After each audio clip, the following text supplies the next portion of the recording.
Welcome, I'm Deb Shepard. I'm your host of Spirited Straight Talk. Thank you for joining me on this amazing spiritual journey that we call life. You're in the right place and you didn't land here by accident. My intention is to help you learn to free yourself of things that are holding you back and create a life that truly makes your soul happy. I'll be talking about key insights and interesting topics to help you learn how to powerfully co-create with the universe. I will cover everything from turning your setbacks into triumphs, and my favorite, living your soul's purpose. Of course, I'll be connecting you with spirit, your guides, and the favorite one, of course, is your loved ones on the other side. If you're ready to truly stop spinning circles, and you're ready to harness the power to co-create an authentic life with spirit, then I hope you join me every week for Spirited Straight Talk.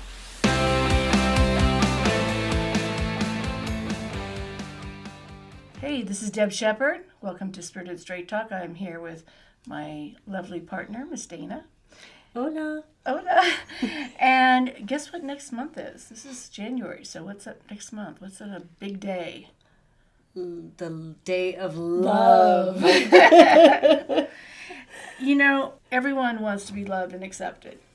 It's just, that's how we're designed. And I think it's hard when people are going through life and they feel that they're not successful with having love in their life or a partnership.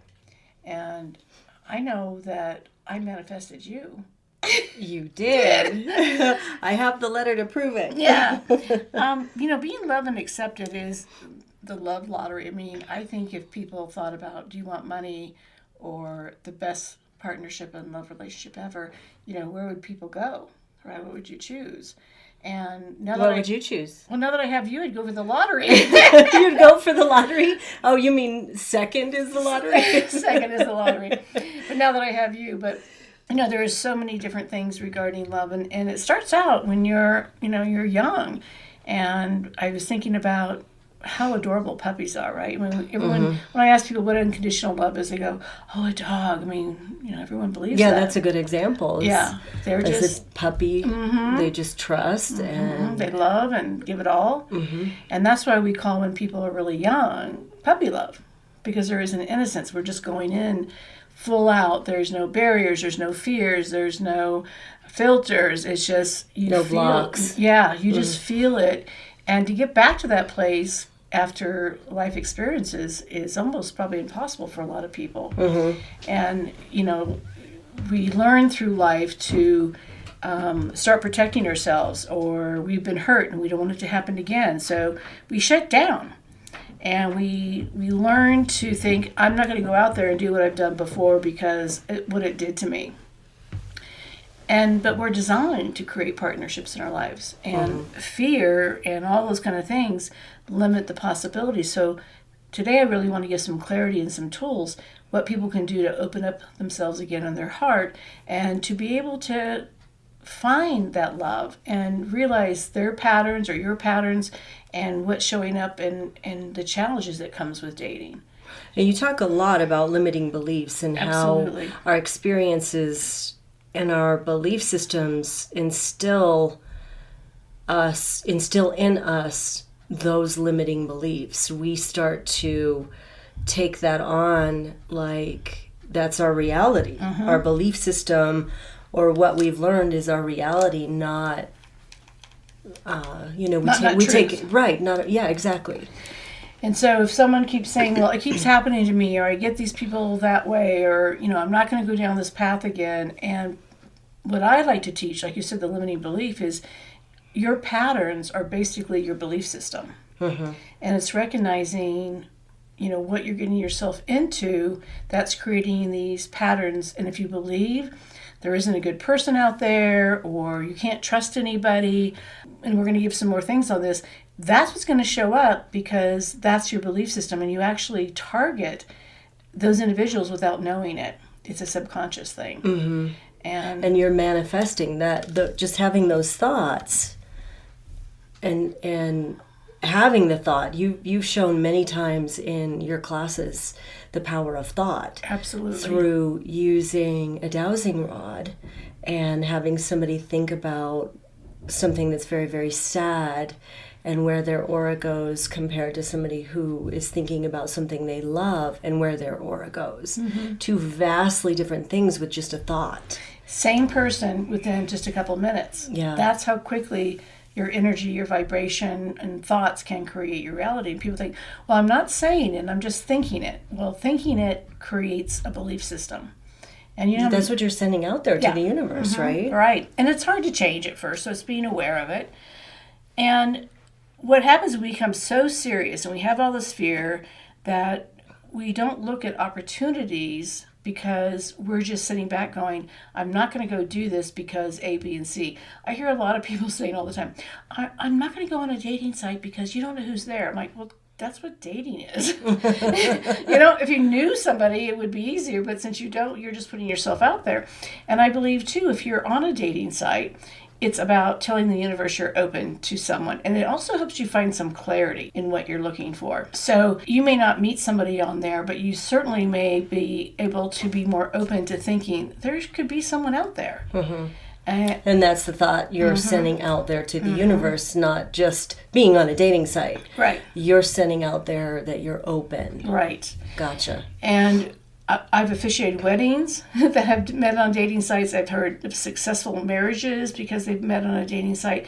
So just because you have a bad experience doesn't mean it doesn't work. Otherwise, those dating sites would not be so successul. We didn't meet on a dating site. We didn't meet on a dating site. But I had been on them. You hadn't, but I had been on them.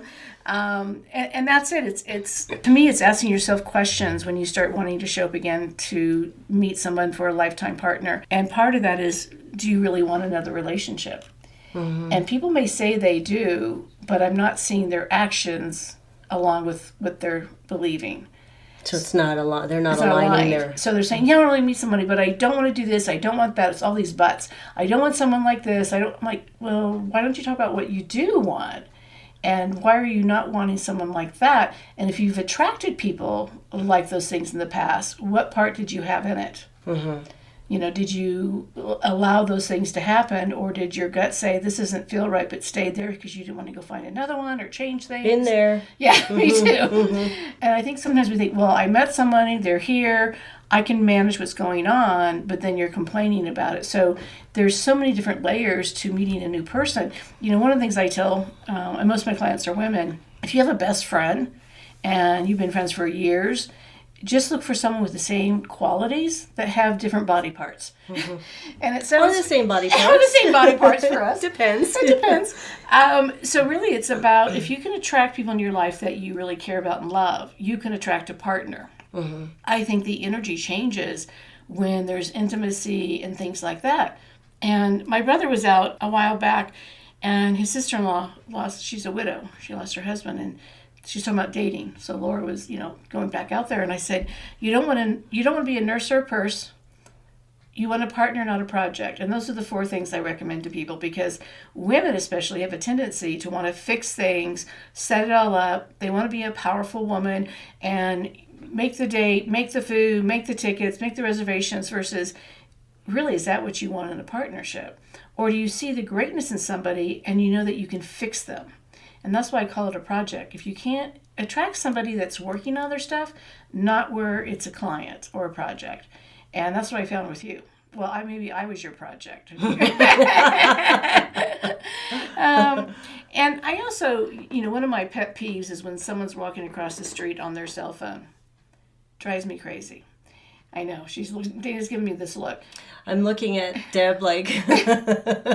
Well, part of it is that we don't pay attention to our surroundings, and watching people and our surroundings and being involved can really help you recognize if there is an opportunity. And people do not take opportunities to connect. It's all on social media and things like that. And I know with the pandemic and all that, things have changed. Blah, blah, blah. Yeah, to me, those are excuses. Find a community. Find people of like-minded. Find a space or a hobby where you can meet people naturally then, if you don't want to be online, and get to know people on a different level. Because I think people go into it, and I've seen this a lot with women and men, well, is this the one forever? The first date, am I going to be able to live with this person forever, versus getting to know somebody? And I think that is where we take it on so seriously. If you met somebody as a friend or an acquaintance, you wouldn't go into that place of, is this the one forever? You would say, oh, I want to get to know this person. So do the same thing when you're dating or trying to find somebody. I can see your mind going, what are you thinking? No? Just listening? What happens a lot of times, too, is we attract people that we are comfortable with. And that's why we see patterns, you know. When you say that, you mean people we're comfortable with, but problems we're comfortable with is what you mean, right? Yes, absolutely, 100%. And if you've had a parent that was an alcoholic, or you had someone in your life that, you know, was addicted to work or whatever, sometimes... Or your past partners. You a lot of people pick the same person over and over again, right? Yeah, and I've done that. So I just changed teams. You went way outside the box. And I think that's another thing too, is if someone doesn't really line up with you, are there things of value in that person that can be better for your relationship than what, you know, we look for exactly the same thing, where sometimes we need a person that can balance us and we can balance them without fixing each other. No one's broken. And I think what people feel sometimes is, well, I got hurt so much, I don't think I can open my heart again. And what that to me says is you're still giving energy and power to that ex relationship. Isn't it true though that some people, like, I feel like, as an example, I was in that place when I was leaving my last relationship. It was so exhausting. I was like, I don't want a relationship. I was completely done with relationships in total. But then I met you, and it was more of a revitalizing relationship. So it made me realize that I didn't want to be in that place anymore. Right. But can't you be just so exhausted? Absolutely. You're just like, I'm done. Absolutely. And I think recognizing that is a good quality. And to also remember, why did you let it go so long? I'm not saying you personally. Yes, no, it's true. But I, too, let relationships go on too long because it felt like it was so exhausting. I don't want to hurt them. What's next? What if there's nobody else? What if I can't find another partner? You know, we go into all the fear. The what ifs, yeah. The what ifs versus saying, this is exhausting. Why do I want to participate in this? And in a past recording, we talked about energy currency, how much, you know, e-coins that we're putting into that relationship. And when you're that tired, you don't always have the energy to go find another partner. So it's really about that healing. And I wanted to go just sell seashells on the seashore and leave everything else behind because it was that exhausting. Yeah. And I think it's finding the time and looking for something new. And I think the biggest thing too is you're not broken. And a lot of people think, you know, well, my heart is broken. I don't know how to heal it. And so that's where you go, where you're just exhausted. And maybe it's not broken. Maybe it's, like you said, it's telling you it's too much energy. And you gave it your all. And I think also it's learning to find a partnership where you're not giving 100%. And that's what happens when we get the burnout. What do you mean not giving 100%? Well, you know, you and I. Well, I think what I like to share is people like perfectionists. They think, well, I'm giving 100% to this relationship. Well, if it's not working, that 100% is not of value. So if that person can't show up for the other 50%, then it will always be exhausting because you're giving 100 and there's no room for them to give. So it should be 50-50 is what you're saying. Yeah, or let them show up. And if they're not showing up the way you need, then are you the victim? Do you decide to make changes? Do you change the way you see the relationship? Is it worth staying in it but not doing it as much? You know, maybe you pull back and allow them to show up. And we're taught to believe if you give 100%, then they give 100% in return. Well, if that's not happening in your life, then that's a limiting belief. Yeah. It really is. And what I teach my students is if you give always 100%, the universe and your guides and everything else can't show up and give to you because you're just pushing all the energy out. And so you're not receiving. You're not receiving. And I think the biggest thing about partnerships is learning how to receive.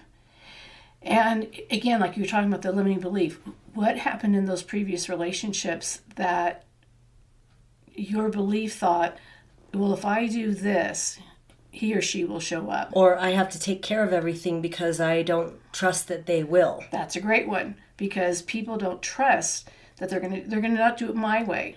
Okay, well, are they getting it done? The point is if they're getting it done and they feel they are, you may be able to give suggestions, but isn't the point that they're showing up?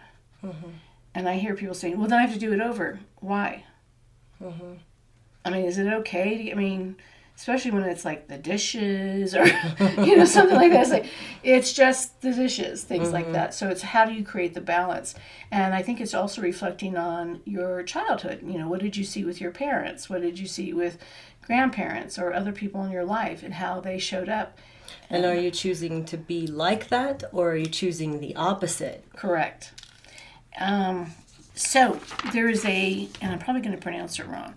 When we talk about being broken, there is a process in Japan that's been going around for like over 400 years, and it's kintsugi, I think, is how you say it. Thank you very much. It's fascinating. It is, and I learned about this from a student a while back, and I started researching it, and I really feel like it's a good tool to heal your life. And what I have found through my past, those experiences are not the definition of me. It is experiences that created who I am today, and to learn from it.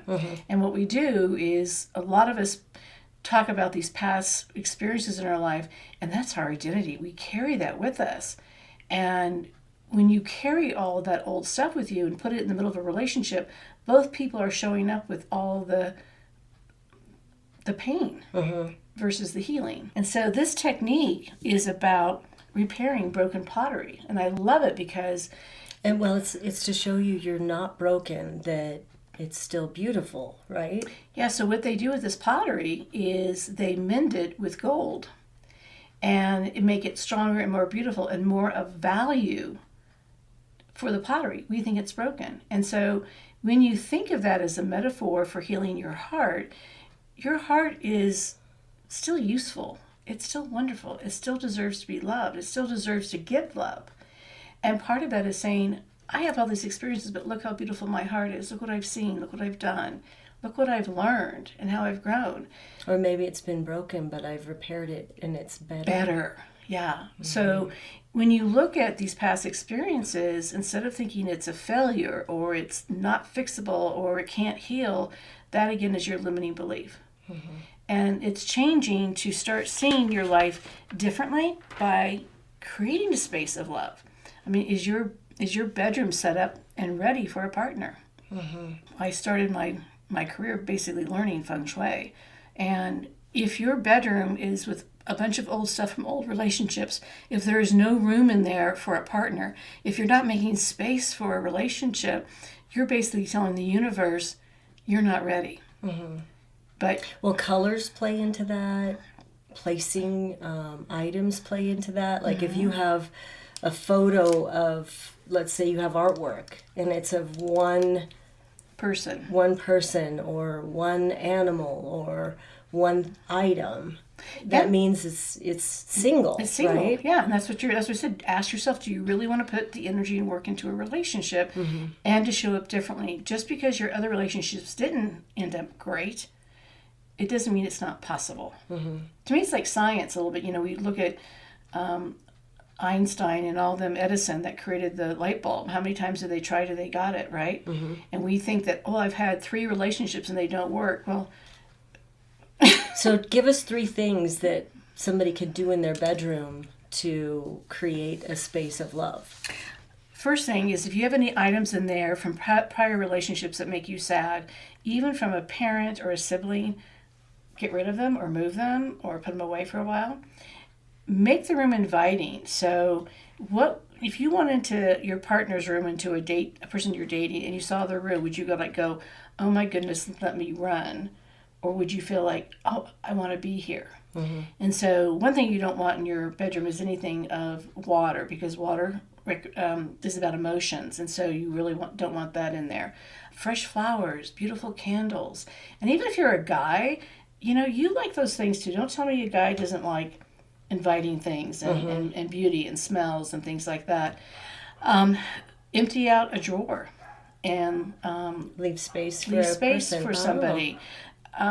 vision boards and letters and things like that. Vision boards sometimes I do believe in, but we use the word want. Mm-hmm. And so how I found Dana, if you don't know the story, is I wrote a letter to the universe about I was so happy that you were in my life and all the qualities and what you were doing in our relationship. And the other part of it is I never put a him or a her. So you wrote it as if I was already in your life. And after we met and started dating, I remember pulling out the letter, and we read it not too long ago, and it's basically you to a T. But I acted like it was there, not that I was wanting it or desiring it. And I didn't also put any buts in there. But she can't be doing this, and she can't, or he can't be, it was not about... It was all positive. It was all positive. Mm-hmm. And celebrating that part of the relationship, not what I had experienced in the past and didn't want. And that's what I think people do is, I don't want this, I don't want that. Some of those qualities may still show up in a relationship, but they have so many other things that are of value that we may stop connecting with someone because of one of those buts that we have in our life. And that's where you want to be more, maybe the word's flexible. Mm-hmm. To find open that. to the process, Mm-hmm. yeah. You want to also look at their current relationships. So if you have current relationships that are exhausting, is that your pattern? Mm-hmm. How many relationships do you have that are a give and take that you really feel shows up for you? And that's the energy you're looking for. So everything I teach is about energy. And if you're always in relationships that are taking, you're going to still attract that because it's familiar to you. So again, with the feng shui, your energy, your thought process, sending it up to receive love. One of the things too, if you're that giver of 100%, I'm going to ask you, is that working for you? Because the belief system is if I give 100%, then they give 100%. And if it's not working, then that's a limited belief. So being open to, hearing compliments or someone saying, I want you to meet somebody or be invited somewhere, go. Expose yourself. And I know with COVID and all that, people have these ideas of, well, it's different now. Okay, but does that mean you don't deserve to have a partnership? Right. Again, that's a limiting belief. And to me, I like to turn things around and have humor. And to me, if you are online dating, the pandemic really helps that you don't have to waste time getting all showered up and pretty to go meet them in a place and waste all that time and gas when you could have met them online and go, yeah, that's not going to work. So you're saving time. Use it to your advantage. Speed dating. Speed dating online. I'm sure they have that now. Yeah. And sometimes it's just finding that common interest in somebody. So if you like spirituality or if you like hiking or like, what am I doing now? I'm doing decoupage. Find your community. Join a community for decoupage. Yes. If there's something out there that feels like you would like to have someone have the same interest, then join that group. And it doesn't have to be forever. It's just getting yourself out there. A lot of great tips. So break it down into brass tacks. Okay. What would be the top 10 things you would say people could take action right now to do to help manifest love? Okay. First thing is quit talking about your past relationships. Even when you're dating, people want to know, why are you single? How long have you been married? Tell the story, like I always share, like an elevator story. Make it brief. Don't let it define or control the entire situation. Get to meet that person on a different level. That story of your past can be in future dates. But right away, just show up and have fun and be like you really want to be. God, your elevator talk, isn't it 3 floors? 3 you or got 4, to tell it. Yeah, 5 tell floors. It Yeah, it didn't work. That's why I'm here, and I'm looking forward to a better partnership. And obviously, that person's there because it didn't work either. Right. So don't tell the drama. Awesome. Okay? Or watch drama instead. Pay attention to what you're attracting. So if the friends in your world, if the people you work with, the clients or customers that you're getting are a certain way, try to figure out why you keep attracting that type of personality. Because you're basically fishing for the same exact vibration.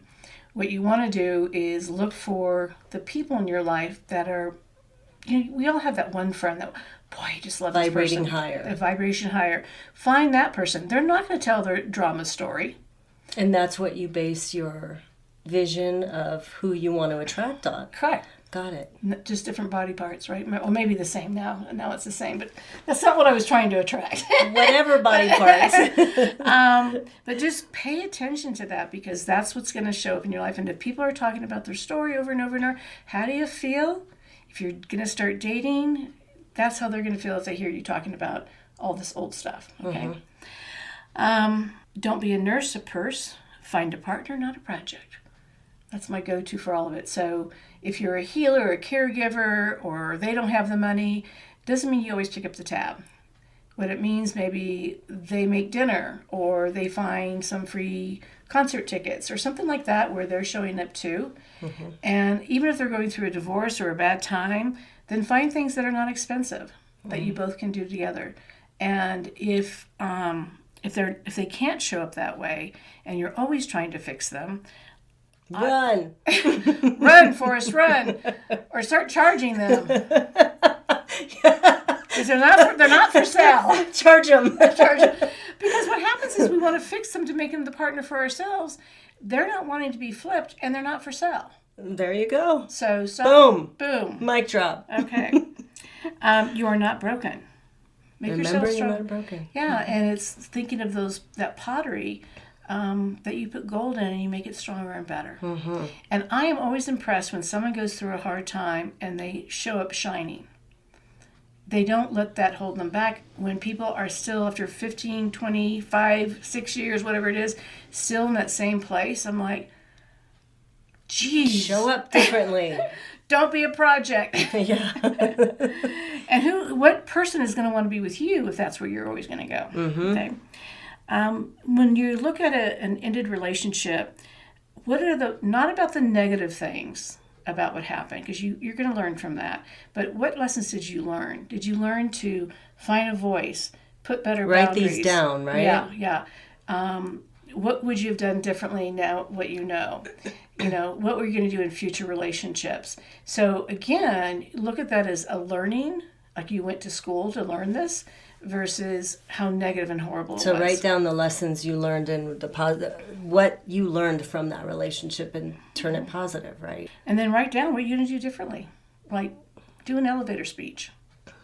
Write your elevator speech. Write your elevator speech. Write a letter to the universe of not what you want, but what's already here. And that's what I see with a lot of letters to the universe, or vision boards. I know people make vision boards all the time, and I'm like, but it's about what you want. It's not imagining, it's already here. So that's what you want to show. There's a big difference there. There is. Look for the qualities in people that you love, people that really you look up to, you respect. If that person's in your life, that's the energy you're looking for in a partnership. And that person is not a nurse, or you're not a nurse or a person to them. They're not a project. They are a partner. If you can create, even if it's a friendship partner, that's what you want. That's what you want. That's your model. So if I can attract that with you, I can attract that with someone with an intimate relationship. Ask for help. That's a big one. It is a big one, and I find it primarily with men have trouble asking for help too. Men they don't ask for help. They don't ask for directions, right? No. I think that's why they made Doesn't the GPS. So you don't have to marriages. Oh my God. Okay, we don't have to ask for help. It's right here. So I think asking for help, and it could be even asking your best friend, like, what do you think I'm doing that's causing me to attract this? But the big one would be asking for help, so the universe knows that you're open to receiving. Which might mean a dating site. And yeah, there are going to be creepy people out there, but there's creepy people everywhere. I mean, look at your own relatives. Really, aren't there relatives and you're like, stay away? Oh, God damn it. I mean, those people are probably on the site, but you know what? They're everywhere. They're our neighbors. They're in our churches, our synagogues. They're around. So don't go on there. Filter the crazies. Filter the crazies. So if that's your excuse, that's because you're not willing to just take the time to, flip right or flip left or whatever they do. How many relatives do we both have that we're just like, oh yeah? No, I agree. Can we believe we're from the same gene pool? Yeah. And lastly, is your story keeping you from receiving love? We will tell the story to actually protect ourselves and keeping people from us because we're more proud of the pain than we are that we're now no longer in the relationship that was not serving us. So you really want to look at, is this serving me? Is this story serving me? And one of the things I have students do is record that story that you're telling everybody in your phone. Your sob story. Your sob story. Tell your sob story. Yeah, because you're a Record project. Record it. And then listen to it as many times as you can. You're going to get sick of it, but you're going to realize what you're sending out there and who else wants to hear that. Well, I think that's a big thing is if you record your story, you're recording your sob story and listening back to it, you feel that energy and you're like, oh, yuck. Yeah. You know, so just being authentic and sharing your sob story with yourself, I think is a big step to changing it. Because if you don't want to hear it, neither does anybody else. Unless it's your therapist that you're telling your story to. But with that said, it is possible, I don't care what age you are, go in it with a little bit more innocence, the puppy love. It doesn't mean you have to be completely blindsided, but you do have the wisdom and the tools. You're not broken. It is the past. You are in a place of experiencing something new. Allow it. Cultivate the ground, plant the seed, and watch it grow. So thank you for joining us on Spirited Straight Talk. Thank you so much for listening to the show. Each Monday is a new episode of Spirited Straight Talk. Make sure you hit follow so you don't miss any of the guidance or bonus episodes. Your experience at the show means a lot to us, and we would love for you to leave a review or let us know about more topics you would like Deb to explore. You can also follow Deb on social media and connect with her website at debshepherd.com. That's DEBSHEPPARD.com. If you want to join Deb on one of the shows or have a reading from her on the show, you can submit a request on the podcast page of her website. Thank you again and see you next week.